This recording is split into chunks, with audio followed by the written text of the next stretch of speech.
అనేక రాష్ట్రాలకు కొత్త ఇన్ఛార్జీలను నియమిస్తూ ఏఐసీసీ అధ్యక్షుడు మల్లికార్జున ఖర్గే నిర్ణయం తీసుకున్నారు.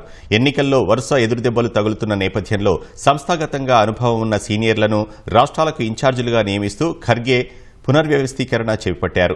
తెలంగాణకు మీనాక్షి నటరాజన్, ఛత్తీస్గఢ్ మాజీ సీఎం భూపేష్ బఘేల్ను పంజాబ్ ఇన్ఛార్జిగా జనరల్ సెక్రటరీగా నియమించారు. జమ్మూ కశ్మీర్, లద్దాఖ్ జనరల్ సెక్రటరీ ఇన్ఛార్జిగా సీనియర్ ఎంపీ సయ్యద్ నజీర్ హుస్సేన్ను ఎంపిక చేశారు. మాజీ ప్రధాన కార్యదర్శి బీకే హరిప్రసాద్ను హర్యానా, బీహార్కు కృష్ణా అల్లవారు, హిమాచల్ ప్రదేశ్, చండీగఢ్లకు రజనీ పాటిల్, మధ్యప్రదేశ్కు హరీష్ చౌదరిని నియమించారు.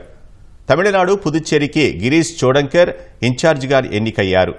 జార్ఖండ్కు కె రాజు, మణిపూర్, త్రిపుర, సిక్కిం, నాగాలాండ్కు సప్తగిరి శంకర్ ఉలక ఇన్ఛార్జిగా వ్యవహరిస్తారు. ఇతర ప్రధాన కార్యదర్శులు వారి హోదాల్లో కొనసాగుతారని పార్టీ ప్రకటన విడుదల చేసింది.